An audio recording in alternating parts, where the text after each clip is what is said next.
শ্রদ্ধা, ভালোবাসা এবং অভিনন্দন। কেন আমি সম্প্রতি দুবার ঢাকায় গেছি এবং ওপার বাংলার বাঙালিদের আতিথ্য, আন্তরিকতা, অন্তরঙ্গতা, ভালোবাসা আমাকে মুগ্ধ করেছে।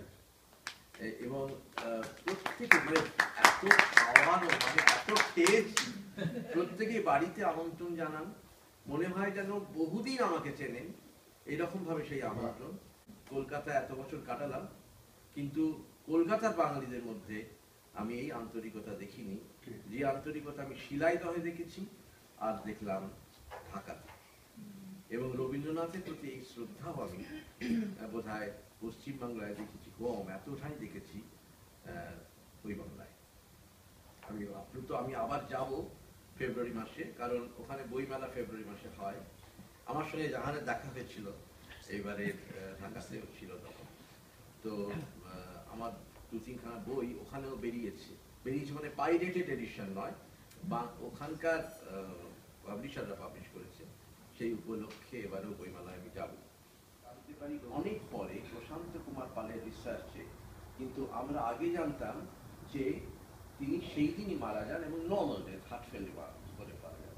এবং তার সুইসাইডের সমস্ত কাগজপত্র দেবেন্দ্রনাথের আদেশে লুপ্ত করা হয়। পরবর্তীকালে কিছু কিছু কাগজপত্র পাওয়া যায়।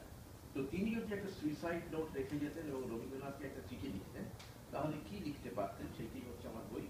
এই বইটি 1 বছর ধরে আনন্দবাজারে প্রত্যেক দিন, মানে প্রত্যেক শনিবার বেস্ট সেলার লিস্টে টপে থাকে। এটা একটা অ্যামেজিং রেকর্ড ফর এনি উপন্যাস। এবং উপন্যাসটি বিক্রি হয়েছে 30,000 কপি, 30 লক্ষ টাকা বই বিক্রি হচ্ছে একটা বই, 100 টাকা করে দাম, খুবই কম দাম। যাই হোক, এইটা হচ্ছে আমার, এইবার আমি রবি ঠাকুরের বউ লিখেছি। তাতে আমি দেখাবার চেষ্টা করেছি রবীন্দ্রনাথ যখন বিয়ের পরেই চলে যান শিলাইদহতে। কেন চলে যান না, বিয়ের পরে একটি 23 বছরের ছেলে বেছে নিলেন একাকিত্বের চর্চাকে তার জীবনের ব্রত হিসেবে। এটা একটা অদ্ভুত ব্যাপার। বিয়ে করে তো স্ত্রীর সঙ্গেই থাকবে, নতুন বিয়ে করেছেন, কিন্তু চলে গেলেন একা, একাকিত্বের চর্চা করলেন। এবং রবীন্দ্রনাথ যে এই যে হয়ে ওঠা, রবীন্দ্রনাথের যে সাধনা, এবং রবীন্দ্রনাথ তো আমি কোনো দেবতা বলে মনে করি না, মনে করি মানুষ, একজন মানুষ তার সাধনায়, তার প্রচেষ্টায় কতদূর পর্যন্ত উত্তীর্ণ, কোন পারমিতায় পৌঁছতে পারে, সেইটাই রবীন্দ্রনাথের জীবন।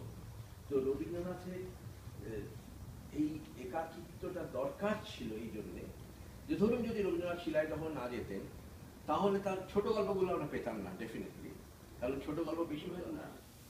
রবীন্দ্রনাথের জীবনে এসেছিল তার বিয়ের পরে। এইতে আমাদের কাছে একটা খুব বড় মেসেজ, এবং বাংলাদেশের কাছে আমরা ঋণী রবীন্দ্রনাথের জন্য, বিশেষ করে পদ্মার চরের কাছে।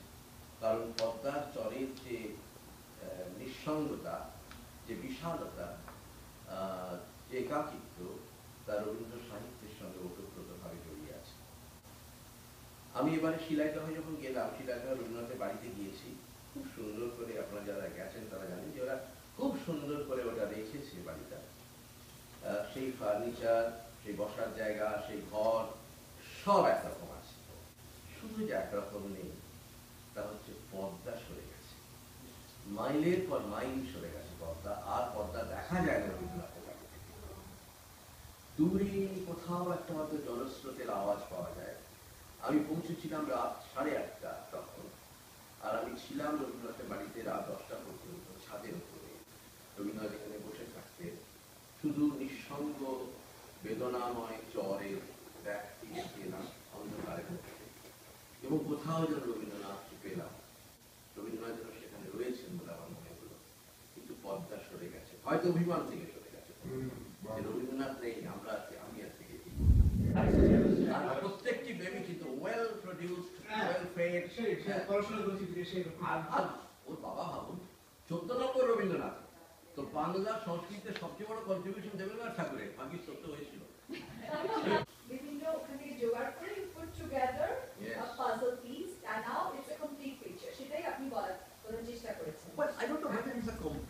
picture of no, but it is getting towards that. Maybe you can add something to it to make it complete. Rabindranath ঠাকুর এটা আমার একটা রহস্য যে কেন রবীন্দ্রনাথকে এই মানে এরকম একটা বিয়ে দিলেন why এই যে পিডারি ব্রাহ্মণ একটা কথা বলি আপনাদের বারবার বলছি I am not a research scholar আমি পণ্ডিত নই আমি জাস্ট রবীন্দ্রনাথকে ভালোবাসি ওই প্রশ্নটা হলো যে রবীন্দ্রনাথের মতন মানুষ কি করে তার দুটি মেয়ে একজনের 10 আর একজন 12 বছর বয়সে বিয়ে দিয়ে দিয়েছেন জোর করে এবং কয়েক মাসের মধ্যে একদম মানে মৃণালিনী দেবীকে প্রায় ধ্বংস করে দিয়ে বিয়ে হয়েছিল মৃণালিনী জানি তো বুকের সন্তান কেড়ে নিয়ে রবীন্দ্রনাথ জোর করে দিয়ে কেন দেবেন্দ্রনাথের একটা উইল আছে উইল করেছিলেন রবীন্দ্রনাথ যে আমার জীবিতকালে যদি আমার বাড়ি আমার সন্তানদের বা তাদের সন্তানদের কারোর বিবাহ হয় তাহলে সেই খরচটা স্টেট দেবে My goodness. That's yes. Very pragmatic to the very to the core. You understand now?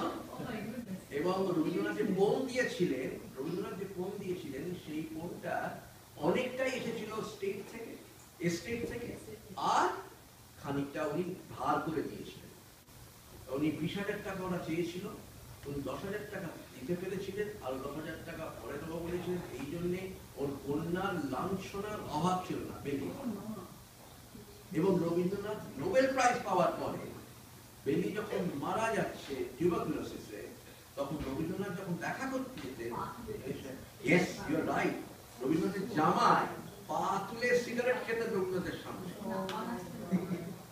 টেবিলের ওপর পা তুলে দিয়ে অসভ্যতা মানে টাকা পাইনি